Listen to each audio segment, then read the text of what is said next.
And now, we bring you the following live press announcement. Our regularly scheduled program will resume following the announcement. Good afternoon. I'm Muriel Bowser, the Mayor of Washington, D.C., and we are located in the Marion S. Berry building in the District of Columbia. I'm joined by members of my public safety team and our federal partners for a public safety update. Clearly, there is no more important issue in the District of Columbia for us than keeping our community safe. And I want to make it clear that we're using every tool at our disposal to drive down crime and hold people accountable who are committing crime. Today, the Chief of Police will brief you on Operation Trident. We have been able to target offenders, get guns off the streets, and execute arrest warrants. The operation has been a collaboration between MPD, Court Social Services, and Offender Supervision, and the U.S. Marshal Service. It has also been a close collaboration, as I mentioned, with our supervising agencies and in collaboration with our prosecutor. As a city, we know we are seeing juveniles and young adults involved in crimes at a rate that is unacceptable. We also see far too many people on court-ordered supervision who are re-offending. This has been a major concern of ours. We as a government and the community as a whole must focus on everything that we can do in our power among our public safety ecosystem to end violence in our city. In July, I nominated Acting Chief Pamela Smith to lead MPD, and since day one, she's hit the ground running to address crime in all 8 wards. She is focused on building relationships both inside and outside of MPD. One result of that collaboration is a report out today on Operation Trident. I have further said that our policy ecosystem has been disrupted over the last several years, and we must reverse many of those actions. And we are starting that process, but we are not finished. One thing that we know will help continue to keep our community safe is that the Safer, Stronger bill that we introduced to the council in earlier in this year, in the late spring, some elements were passed by emergency, and we hope that the council will pass the entire bill permanently. So we are going to keep working to make sure that we have the laws that we need to deter crime, that we have a policy environment that makes sense and will help us create, to recruit the number of police officers that we need so that we can continue to be responsive. So with that, I want to turn it over to Chief Smith to brief you on Operation Trident. Good afternoon. Thank you, Madam Mayor, and thank you all for coming today. We are here today announcing the apprehension of 48 individuals as part of Operation Trident, a 3-day multi-agency targeted effort to arrest violent offenders throughout the District of Columbia. When I was nominated as chief of the Metropolitan Police Department, I focused on strengthening relationships with our law enforcement and criminal justice partners with the goal of working together and to be in constant communication about trends and crime in our nation's capital. And we wouldn't be standing here today to announce these arrests without these vital relationships. As part of those constant conversations and looking into data, MPD, along with the Court Services and Offender Supervision Agency, known as CSOSA, and the Pretrial Services Agency, noticed a spike in arrests and gun-related offenses by supervised defendants. That was a major concern for all of us. So we got together with CSOSA, Pretrial Services, the FBI, the United States Marshal Service, and the United States Attorney's Office and planned Operation Trident to focus on disrupting and reducing gun-related violent crime by non-compliant individuals who are under the supervision of CSOSA and pretrial services. Over the past 3 days, We prioritize wanted fugitives for firearms-related offenses and violent crimes, along with individuals identified as having been a loss of contact, which is a person who failed to report in with the agency. Our teams have executed warrants, search warrants, arrest warrants, and identified criminal activity. We've worked together to take criminals off the street. As part of Operation Trident, we've closed out 72 warrants, and of those, we arrested 48 individuals. There were 24 additional charges for a total of 96 charges, and we've taken 3 firearms off of the street. I want to thank all of the agencies involved in this operation. The partnerships between law enforcement agencies and the United States Attorney's Office couldn't be more important, and I want to thank them for being a vital part of this effort. I will now turn it over to U.S. Attorney Matt Graves. Thank you, Chief Smith. I am Matt Graves, U.S. Attorney for the District of Columbia.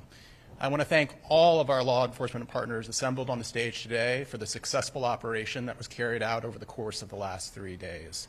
And I want to pause on our host and our newest addition to the team that you see in front of you, Acting Chief Smith, who I didn't have the pleasure of working with much prior to the time that she was named to this role, but she has just been an invaluable partner that has continued the collaborative relationship between the Metropolitan Police Department and the United States Attorney's Office that I saw under Chief Conti and Interim Chief Benedict. This relationship is just vital to our community safety. Our career supervisors and the Metropolitan Police Department's commanders, sergeants, and lieutenants are in contact multiple times a day discussing what we can do to go after the individuals who are driving violence in our communities. But the communication doesn't end there.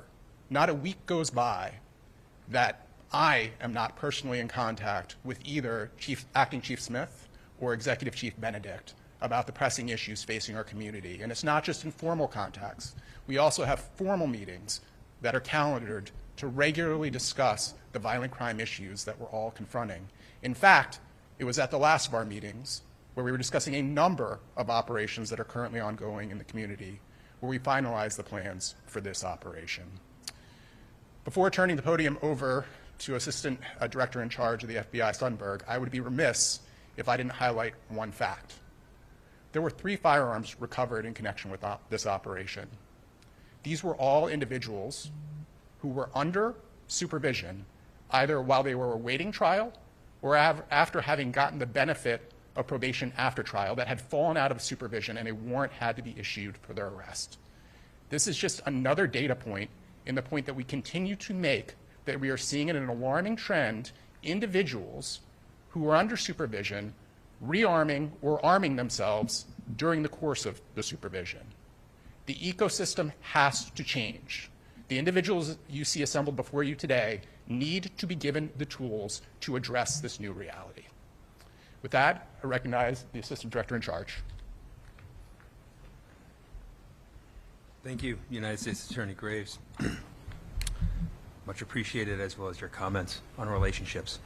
I'm Dave Sundberg, Assistant Director in Charge of the FBI Washington Field Office. And I appreciate the opportunity to be here today alongside Mayor Bowser, Chief Smith, U.S. Attorney Graves, and our partners at the U.S. Marshal Service, CSOSA, and the Pretrial Services Agency. The work we have done together over the last 3 days to capture these 48 fugitives demonstrates that the vital role that partnerships play in combating crime. But Operation Trident is just one example of the daily collaboration between MPD, the FBI, the Marshal Service, and the other federal agencies, all working to make the district a safer place. Fugitives pose a threat to our communities, whether they're wanted on federal, state, or local charges. So we need to apply our common resources where it will make a difference, regardless of which agency eventually makes an arrest or the prosecution takes place. We have Deputy United States Marshals, Metropolitan Police Department detectives and officers, and other federal and local law enforcement officers serving as task force officers with the FBI in our spaces on our cases every single day. And we also have FBI agents embedded inside our partner organizations to help bring our resources to bear in their efforts. We are grateful for the resources and partners provided to our task forces, and we know it's not because they don't have enough work on their own, but because they recognize the force multiplying effect that happens when our people are sitting and working together in the same space. Each of these agencies has unique strengths, tools, and techniques, and when we combine our resources to focus on intelligence-driven goals, we can do more to protect our communities than we could any agency by itself. We all recognize that no one agency can tackle crime, especially violent crime, on its own. And I'm grateful to our partners here today for spearheading this operation. The FBI remains committed to teaming with you to bring violent criminals to justice. I thank you, and I'd like to turn the podium back over to Mayor Bowser. Well, thank you. And I also want to recognize federal partners who are integral to public safety in the district. Leslie Cooper, who is the director of the Pretrial Service Agency, and Richard Tishner, who is the director of CSOSA, the Court Services and Offender Supervision Agency. So with that, we'll take a few on-topic questions. And Chief, if you could be close by. Yes, any questions? Yes, please introduce yourself. 7 News. The police ecosystem, you said, has been disrupted. How has it been disrupted, and what do you see in place to fix that disruption? I think that we have seen, certainly in the last several years, with COVID, with national unrest that has affected policing nationally, and with some crimes, some laws, quite frankly, that I think have gone the wrong way in supporting a safe community. So we, as I mentioned, have addressed some issues with changes to the law. We're very focused on making sure we can have the number of police that we need, and very focused and working in partnership with all of our law enforcement partners, including the courts. I would also say that we're very focused on prevention, which we're not here to talk about, but we have a number of programs and services that we offer to residents to engage them so that they're not involved in cycles of violence. Yes. Maybe more for Griff with Fox News. For Mr. Graves, because you're talking about the collaboration in all of this and this major announcement of arrests. But last year, your office declined to prosecute 2/3 of the people MPD arrested. It was like 67%, of which more than 50% were felonies. So I was wondering, can you address the declination of prosecutions and walk us through, has this changed? Because ultimately, the guns and the reoffenders on the streets are coming back. Thank you. So the rates you're referring to were the fiscal year 2022 rates. The numbers are quite different in fiscal year 2023. We are working on finalizing those numbers and planning to do a press conference where we walk through this. There were a number of unique challenges that started in 2021 and carried over into 2022 that impacted the ecosystem, that in turn impacted us and our ability during that period of time to bring cases. Several of the most prominent of those challenges have been fixed with us working collaboratively with the mayor's office to identify fixes to the challenges that emerged during that period. So that's one point I would make. The other is, and this is something we definitely want to cover at the press conference, there's a little bit of a misunderstanding of how the ecosystem here has been structured. I think some think that the system is designed to result in 100% of individuals arrested being charged.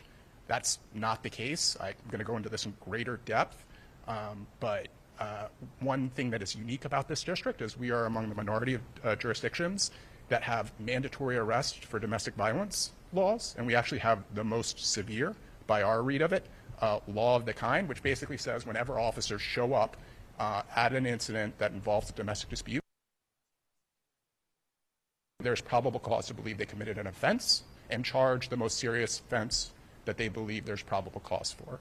So what that can look like in domestic violence situations where there's often allegations going both ways of both intimate partners conducting violence against the other is charges for both individuals and If a household object was used during the course of the incident, that now becomes a felony, an assault with a dangerous weapon and whatever the household incident was, plate, vase, whatever. So the system is designed that way because there is a concern with these domestic violence offenses that maybe we don't want to make the call on the scene, maybe we want to go back, do a little bit of investigation. I get the logic of that system. We're happy to do that investigation and to look at the cases that in a lot of other jurisdictions would never make it to a prosecutor's office. They do here, and people have to understand a consequence of that is there is always going to be a large percentage of cases in this jurisdiction because this is over 1,000 cases a year that are not charged because the victim ultimately doesn't want to go forward, and we have assessed that we're going to respect the victim's wishes. So there's lots of issues like this related to our ecosystem that we will explain. And I think once the public understands these numbers, they're going to have a lot of confidence that most people, the overwhelming majority of people who are arrested for offenses, where there is probable cause, where there's reason to believe we can prove the case beyond a reasonable doubt, are charged. And that's particularly true with the most violent of offenses. Stuff you're saying, the simple takeaway is the numbers this fiscal year are much lower in terms of declaration. I mean, I know you're going to do a press conference. I'm trying to get like sort of in a nutshell the takeaway. Simple takeaway is a majority of individuals for all offenses in fiscal year 2023, in the fourth quarter of fiscal year 2023, have been charged at the time of arrest. For felonies in particular, we continue to charge roughly 90% of our most serious crimes at the time of arrest, and that is something that has been consistent for the last decade. Very helpful. Last question, just a simple follow-up.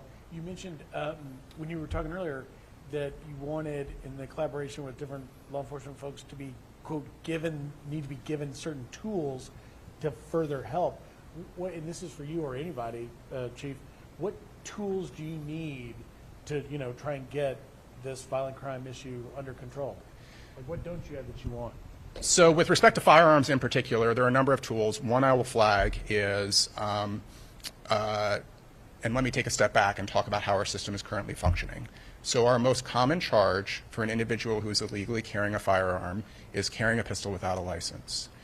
Under the DC Code, there is a rebuttable presumption that if we establish that an individual committed that offense by probable cause, they will be held pending trial.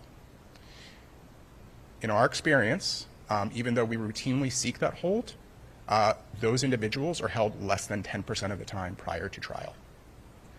The average sentence, the typical sentence for someone convicted of carrying a pistol without a license is probation. So what that effectively means is for the typical person who's charged with a firearms offense, the only time that they're going to spend in jail is the time between when they're arrested and when they have their detention hearing, which can be a matter of a few days. We can agree or disagree with whether that is the right approach. We have our views. We obviously ask for holds. We often ask for jail time.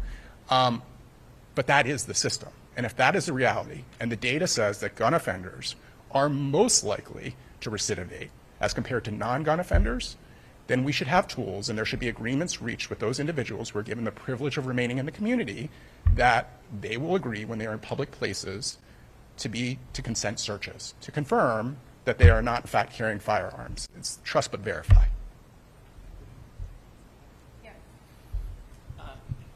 Daniel Hamburg with DC News Now. I know we've been talking about the emergency crime legislation that was passed this summer. One of those things, of course, was talking about being able to have discretion for judges to hold people pre-trial.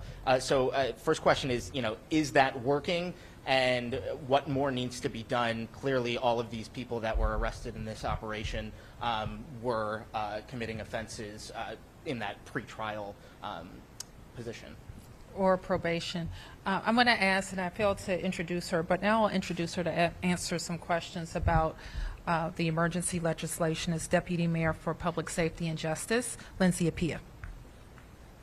Sure. The basic answer is yes, right? That we are seeing increases in pretrial holds, that the DC jail, which In prior fiscal years, our average population was about 1,800, but this year it had been about 1,200. And so we've seen over the past several months between July and now a population increase of about 350 or 400, which the largest number of individuals at the DC jail are those who are pretrial. So the short answer is that we have seen change in behavior by the courts, including more holds as a result of any number of things, but certainly what we can say is that after the legislation passed, more people are being held. You mentioned 3 of the people of the 48 arrested had firearms. What other types of offenses were they arrested on for reoffending, and what type of offenses were they being held for in the first place? I think for the most part, they had a warrant because they were out of compliance with their supervising agencies, and I think there's a range of original offenses. Mm-hmm. What sort of supervision was being done before this operation? I will turn to Ms. Cooper and Mr. Tishner. Hi, I'm Rick Tishner from CSOSA, the director of CSOSA. So the level of supervision depends upon the risk of the individual and the risk and needs, by the way. And some of that risk goes to whether or not they have a history of violence. Some of it goes to whether or not they're not a history of violence. In this instance, I will tell you that the individuals that were arrested, those that were submitted to the Marshal Service and to the team, Metropolitan Police Department, the FBI, and the Marshals, consisted of individuals who had either gun or violent pasts. Those individuals were under supervision. Their failure, in most instances in which we submitted them, was that they did not report for their supervision. So warrants were obtained through the court. So that is the basis of a lot of the individuals being arrested. In operations such as this, would those people have routinely been picked up, or would they have sort of fallen by the wayside?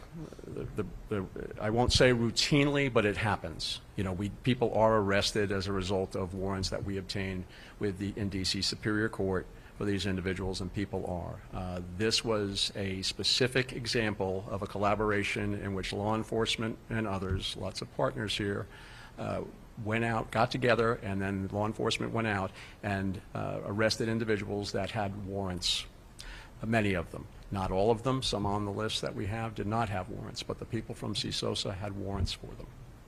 Is this something you're going to be able to keep up with? I mean, do these more often? God, I hope so. It takes a lot of resources, and it takes a great deal of collaboration. We have the collaboration. We need to make sure we've got the resource. Everybody has the resources to do it, because it's not easy. In a normal week, how many people would you arrest for reoffending, or what type of people would rise to the top of your list that you would go after? Let me make violent clear. Offenders, yeah, let me make clear. CSOSA doesn't arrest anybody. Okay. How many people would be arrested? They come in all different types of ways, including arrests for new charges, and then the warrant is also executed at that time. So it's hard to say the number. Good afternoon, Leslie Cooper for the Pretrial Services Agency. Very similar to the post-adjudication context, on the pretrial side, individuals are supervised based upon a risk assessment that's conducted at the time of arrest. And so the supervision protocols are driven by that risk assessment and may consist of anything ranging from regular contact with a pretrial supervision officer. It may also include behavioral health services, which would include substance use disorder treatment and mental health treatment when that is what is necessary. And then also may include, in certain circumstances, GPS supervision. The individuals that were recommended for arrest under this particular project within pretrial were those who were at highest risk of rearrest. They were not facing a new charge. These were bench warrants that we recommended for resolution through Project Trident. Yes. Hi, Mike Murillo, WTOP. So one question would be, you said there is the violent history of some of these people, and Mayor, this goes for you and possibly the Chief as well. You know, do you want to see more done when it comes to holding some of these individuals? Should we revisit the policies that allow for this supervised release for some individuals, especially those involved in violent crimes? Oh, well, we've made that clear. That's exactly what Safer, Stronger addresses. It addresses holds for adults. We're not talking about juveniles here, but also for juveniles, for people who have committed, who are accused of committing a violent crime.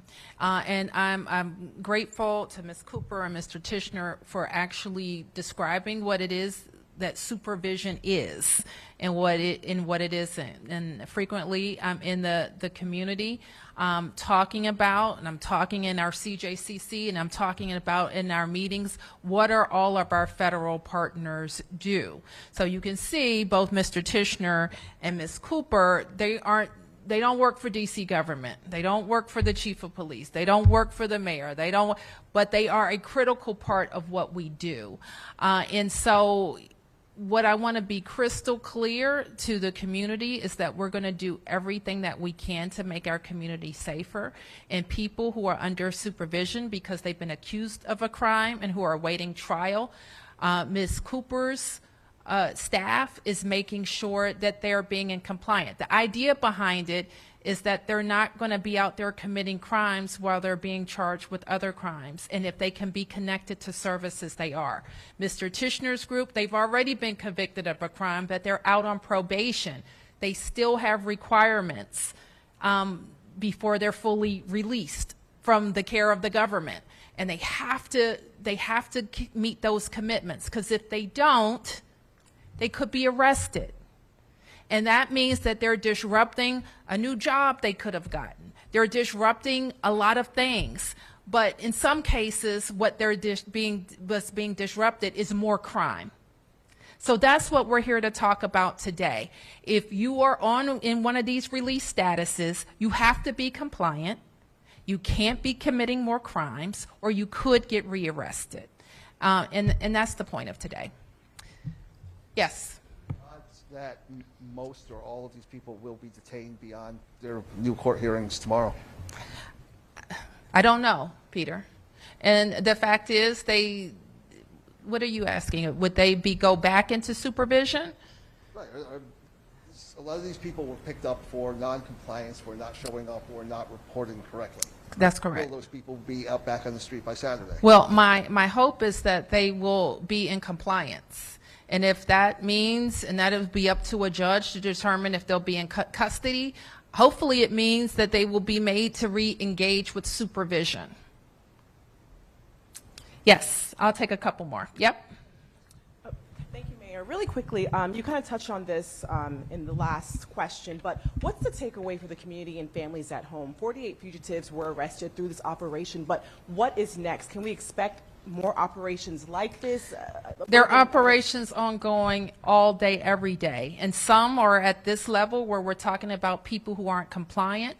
Some are like the major operation that the chief and the U.S. Attorney and the FBI announced a few weeks ago that took dangerous criminals off the street, and the community is safer. Safer, noticeably safer. And so there's a range of activities, some of which you know about when they happen. This operation has been going on for 3 days. We're here today to report it, but there's always this collaborative activity that's meant to keep our community safer. Yes, last question. Are any of the arrests in this juveniles, and then can we talk about some of the crimes that these arrests were linked to? Well, as I mentioned, there are a range of crimes that relate to the original arrests, but these are for people who are not compliant with their supervision. The fugitive who escaped from George Washington University Hospital tomorrow would mark 1 month. I'm wondering if he is included in this, or any update there. Christopher Haynes. Okay, I'll have MPD brief you. We're going to stay on topic. Okay, thank you, everybody.